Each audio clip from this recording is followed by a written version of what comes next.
কাষত ধুনীয়া স্ত্ৰী থকাৰ পিছতো পৰকীয়া প্ৰেমত পৰে কিয় বহু পুৰুষ? উত্তৰ শুনি আচৰিত হ'ব। আজিকালি সঘনাই শুনা যায় সম্পৰ্কৰ বিচ্ছেদৰ বাতৰি। নিজেই চিনি পোৱা মানুহৰ মাজতো দেখা পোৱা যায় এনেধৰণৰ বহু সম্পৰ্ক বিচ্ছেদৰ কথা। সম্পৰ্কৰ প্ৰতি খুব সোনকালে আস্থা হেৰুৱাই আজিৰ বহু যুগলবন্দীয়ে। ফলত সম্পৰ্ক বিচ্ছেদ হৈ পৰে শেষ পৰিণতি। আৰু কাৰণ বিচাৰে যদি পাব এজন সংগীয়ে আনজনক ঠগিছে বা প্ৰতাৰণা কৰিছে। বিবাহিত স্বামী স্ত্ৰীৰ ক্ষেত্ৰত এনে বিবাহ বহিৰ্ভূত সম্পৰ্কৰ বাবে প্ৰথমে সংসাৰত লাগে নানান খেলিমেলি আৰু শেষত বিচ্ছেদ আৰু তাৰ পিছত মানসিক অশান্তি। এতিয়া প্ৰশ্ন হ'ল কিয় হ'বলৈ পায় এনে ঘটনা? দীৰ্ঘদিন সম্পৰ্কৰ পিছতো স্বামীয়ে কিয় কৰে নিজৰ পত্নীক প্ৰতাৰণা? ঘৰত সুন্দৰী স্ত্ৰী থকাৰ পিছতো কিয় স্বামী অইন মহিলাৰ সৈতে সম্পৰ্কত লিপ্ত হৈ পৰে? সঁচাই চিন্তনীয় বিষয় নহয়নে? আচলতে এনে হোৱাৰ কাৰণসমূহ বিচাৰ কৰাৰ খুবেই দৰকাৰী হৈ পৰিছে। অকল পুৰুষৰে এই প্ৰবঞ্চনা কৰাৰ প্ৰৱণতা বেছি কিয় হৈছে তাকো গৱেষণাৰ আওতালৈ অনাৰ প্ৰয়োজন হৈ পৰিছে। মানসিক ৰোগ বিশেষজ্ঞসকলৰ মতে মানুহ স্বভাৱত বহুগামী। আদিম যুগত মানুহে পশুৰ দৰেই আচৰণ কৰিছিল। কিন্তু লাহে লাহে যুগৰ পৰিৱৰ্তনৰ লগে লগে মানুহৰ স্বভাৱ পৰিৱৰ্তন হৈ পৰিছে। লগতে মানুহৰ মস্তিষ্ক উন্নত মানৰ হৈ আহিছে। মস্তিষ্কৰ উন্নতিকৰণৰ বাবে আদিম যুগৰ লোক আৰু বৰ্তমান যুগৰ মানুহৰ মাজত চিন্তাধাৰা আৰু আচাৰ ব্যৱহাৰৰ যথেষ্ট প্ৰভেদ দেখা যায়।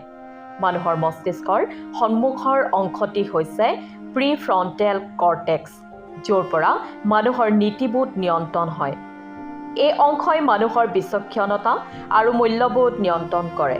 আৰু সেইবাবেই আজিকালি মানুহে মানুহৰ সৈতে নিজৰ সংগীৰ সৈতে লয়েলভাৱে থাকিবলৈ শিকে। এজন সংগীৰ সৈতে গোটেই জীৱন কটাবলৈ সক্ষম হয়।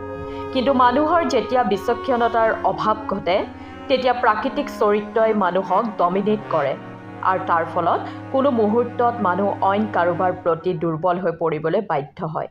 নিজৰ সংগীক প্ৰতাৰণা কৰিবলৈ কুণ্ঠাবোধ নকৰা হৈ পৰে। সেয়েহে মনোবিজ্ঞানীৰ ভাষ্য অনুসৰি মানুহে সংগীক প্ৰতাৰণা কৰিবনে সম্পৰ্কত লয়েল থাকিব সেয়া নিৰ্ভৰ কৰে ব্যক্তিৰ নিজৰ ওপৰতে। অকল পুৰুষেই নহয়, মহিলাসকলো সমানে দৌৰিছে এই প্ৰতিযোগিতাত। গৱেষণা অনুসৰি মানুহে সম্পৰ্কত নিজৰ বিচক্ষণতা হেৰুৱাই পেলোৱাৰ ঘাই কাৰণসমূহ হৈছে: ১ নম্বৰ, তাৎক্ষণিক পৰিতৃপ্তি। বহু মানুহে খুব তাৎক্ষণিক পৰিতৃপ্তি পাব বিচাৰে। কিন্তু এই বিষয়টি অত্যন্ত বেয়া, কাৰণ যিটো সম্পৰ্কত মানুহে বেছিকৈ যত্ন লোৱা দৰকাৰী তাৰ যত্ন নলৈ খন্তেকীয়া আৰু তাৎক্ষণিক শাৰীৰিক আৰু মানসিক পৰিতৃপ্তি বিচাৰি ফুৰে বহু মানুহে। যেনেদৰে ৰন্ধা বঢ়া কৰি খোৱাৰ পৰিৱৰ্তে ইনষ্টেণ্ট ফুড গ্ৰহণ কৰি মানুহে অনেক পৰিতৃপ্তি লভে, কিয়নো তাতে পৰিশ্ৰম কম।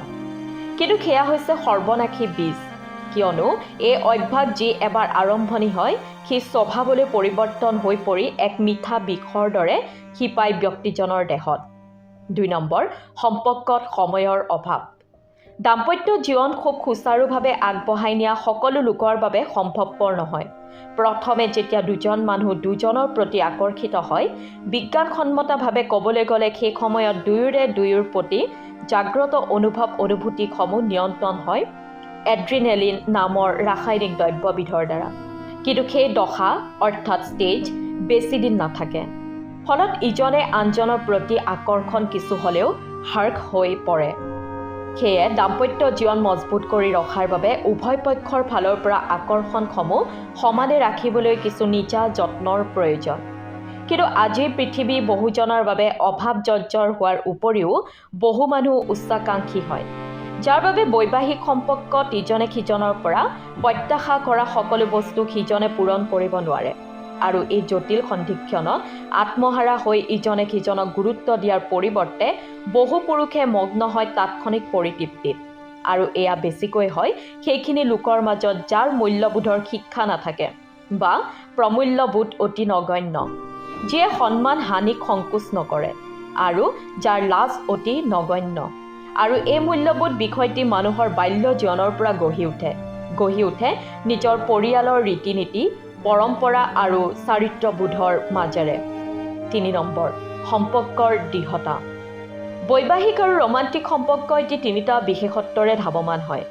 প্ৰথমে ইজনে সিজনৰ প্ৰতি থকা আকৰ্ষণৰ বাবে সম্পৰ্ক এটি স্থাপন হয় আৰু ইয়াৰ ফলত ইজনে সিজনৰ পৰা শাৰীৰিক আৰু মানসিকভাৱে পৰিতৃপ্ত হৈ থাকে, যি ক্ৰিয়াত এড্ৰিনেলিন হৰম'ন কাৰ্যকৰী থাকে, যাৰ ফলতে উভয় সংগীৰে ইজনে সিজনৰ প্ৰতি চাহিদা বৃদ্ধি হয়।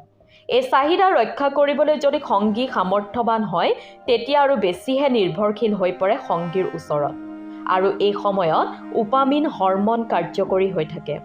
সেয়েহে সম্পৰ্ক ধৰি ৰাখিবলৈ, মজবুত কৰি ৰাখিবলৈ অতিৰিক্ত যত্নৰ প্ৰয়োজন হৈ পৰে সেই সময়ত আৰু অতিৰিক্ত যত্ন লোৱা সময়ত কাৰ্যকৰী হৈ পৰে অক্সিটচিন হৰম'ন। কিন্তু বৰ্তমান সময়ত সেই প্ৰয়োজনীয় সময়ত সম্পৰ্কত গুৰুত্ব নিদি বহু পুৰুষ আনকি মহিলা মুগ্ধ হৈ পৰে তাৎক্ষণিক তৃপ্তিত, যি কথা আজিৰ পৰা কিছু দশক আগৰ ব্যক্তিয়ে কল্পনাই নকৰিছিল।